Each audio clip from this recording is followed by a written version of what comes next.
Okay. Okay.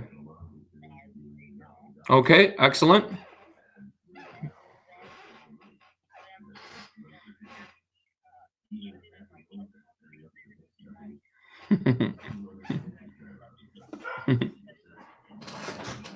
Hello.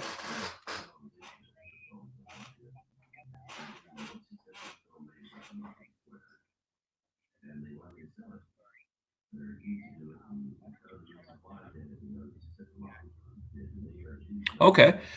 Sure. Sure. Sure. I'm so glad we were able to kind of figure this out. Um, basically, while I was at the Film Forte, which is my film event. So, Linda Kate, what I'm gonna have to do is I'm getting an echo. S- Yeah, so I think, yeah. Why don't you? I What you can do, I think, yeah, if you could put your ear headphones on, yeah, because I'm just getting this echo. Is it? And it could be from my end too because I'm on the phone with you instead of this. But that seems a little okay.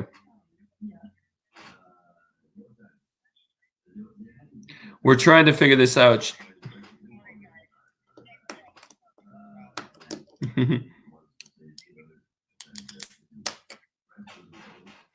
Yeah, that's the darndest thing. I checked everything too.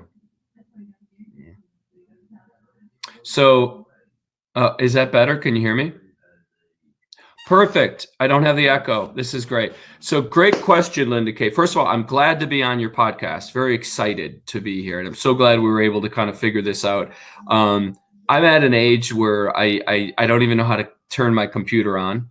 So, so um, I have this event in Appleton, Wisconsin called the Film Forte, and it's a film, kind of a mini South by Southwest. South by Southwest is in Austin, Texas, and it's the best of both worlds. It's music and movies and all kinds of fun things. Well, I had it 2 weeks ago in Appleton, Wisconsin, at Lawrence University, and David Starr was there because one of his documentaries was going to have its world premiere, which was called "I Learn by Travel." So David very graciously flew to Appleton, Wisconsin, which is, by the way, right next to Neenah, buttressed up against Neenah, Wisconsin. And David had a real good time and was able to see a lot of films. Well, he saw a lot of the films that I was in, which was really kind of cool. And Donna Frankart was there as well. And Donna used to be an assistant I think she was coroner, assistant coroner for Winnebago County, which Neenah is domiciled in. And they started talking, and Donna brought up the story about Michael Funk, about ML, about the Eagle Nation shooting, and just how it was pretty much an egregious, um, horrible travesty of justice. And she went through all the facts with him. And as they were doing this, they were watching some of the films I was in, and Donna said, "Well, Dan's not a halfway, he's a halfway decent actor, you know." And he'd probably be good for this role. And as they were talking, and we really enjoyed ourselves that night, they kind of came to the fruition, or came to the uh, supposition that I'd be good for this role. So, to make a long story short, they talked to each other. They really kind of hit it off. And David said, "This is an amazing story. It needs to be told. We need to get the truth out there." So, that's kind of it in a nutshell. Yes, I can.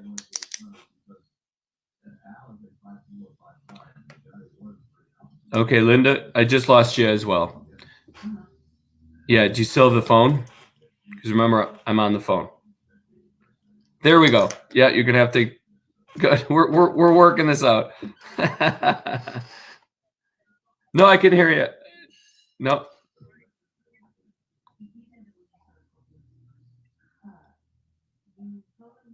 Hmm. Hmm.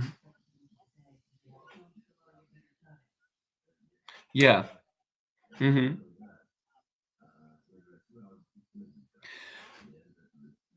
Yeah. It is. It is. And the thing is, he is controversial, but he's truthful. He tries to present his films in a truthful light, in a truthful manner. And I say, if truth is your guide, you're always going to be correct. And if you attack a subject with as much research as possible and do a broad spectrum, not only is he going to get the angle from the Eagle Nation, but Brian Flatoff, as well as the Neenah PD and any of the judges and DAs and people involved. He's extending out those invitations for those people to be involved too. So he's trying to keep it as objective and even keeled as possible. But having said that, and when you go that route, the truth will shine its own light. And that's what he truly wants. And as a filmmaker, he is almost bound. I think documentary filmmakers, this is a docudrama. It's not a documentary. And a docudrama is essentially dramatized versions of the narrative of the story. So I'm playing Michael Funk, ML, but they'll actually have actors who aren't actors, who are the real people that were involved in the 2015 whole situation. So, which is really, really cool. So you're adding another layer of truthfulness and reality to it. But as a documentary filmmaker, you have to live and breathe by the truth. And so even though he's controversial, we're going to get that across, that we want the true story to be shown.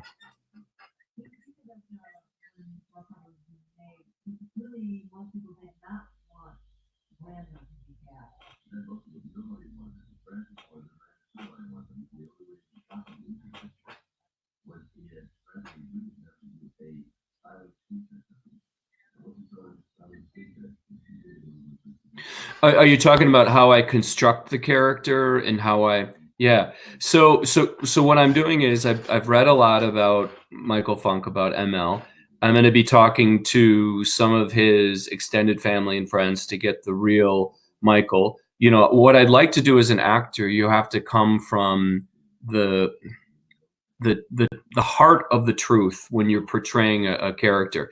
The toughest thing in the world to do as an actor is portraying a person or a character that at one time was living or is still alive, because there are people out there that knew him intimately. If I do my role is as an homage to ML, people are going to come up to me and say, wait a second, Michael never talked with his hands as much as you during, they're going to have their own opinions. So as an actor, you find as much information about that person as possible, and you don't want it to become a caricature of that person. You really want it to become, like I said, an homage, an essence of that character. And for me as an actor, if I can create and discover the essence of ML, what made him tick, I know certain things about him, that he was a veteran, Air Force veteran, tail end of Vietnam. He loved his motorcycles, loved working on them at Eagle Nation Cycles, loved his wife, loved his grandkids. He volunteered. There were a lot of things. But conversely, he was no saint. I'm going to portray him warts and all. And that's what you have to do. And so according to a lot of people and according to what I've read, he was opinionated. He had his own opinion, which sometimes is not, sometimes I think that's good all the time. But some people get offended. If you come in guns a-blazing and say, this is what I believe in and this is what we're going to do, people get a little bit offended, or they might get a little bit gun shy around them. But so I'm going to portray him warts and all, but it's important for me to grab the essence of who he was in every single thing that I say, that his friends and extended family would say, that's something ML would have said, that's something he believed in. So that's what you really want to strive for. And if people can walk away and see this the person who's not a saint, he's not perfect by any stretch, that he was opinionated. One of the biggest things I kept reading from people is he was loyal. He was incredibly loyal. But he expected that same loyalty from other people. So when you're exceptionally loyal, you expect the same. You want it to be requited. You want it to be equal. So, which is difficult, because if you show that loyalty and people aren't showing that loyalty to you, you can get your Irish in a bundle. And I think all of us have seen that, or been in that situation.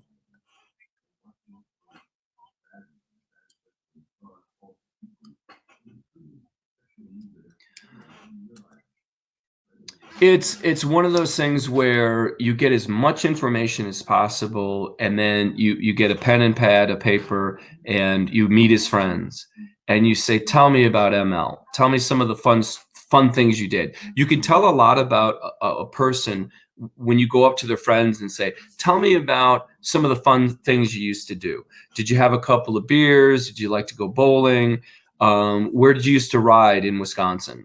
Tell me about those things, and tell me about specific events that you've gone through." So the more that they can talk about ML and the things they did together, the more I have the ammunition and the more I have the tools to build this character. I think I just lost you. I'm going to call you back again, Linda.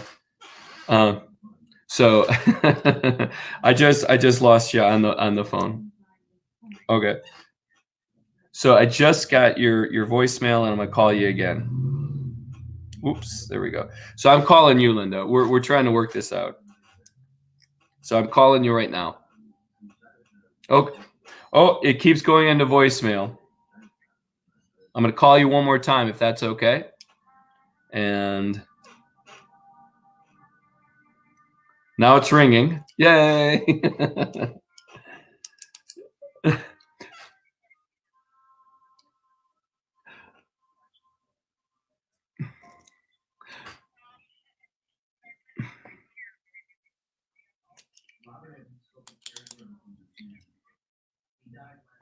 Oh.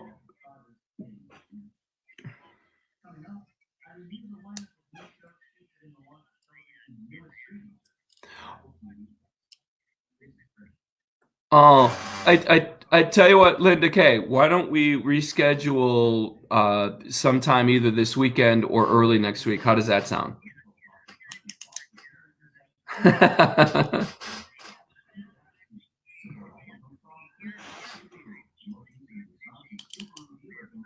Well,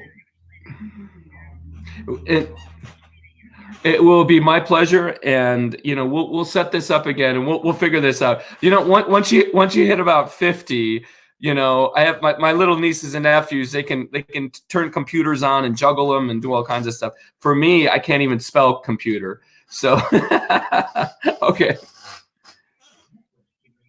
Linda K, take care. We'll talk to you soon. Okay, bye now.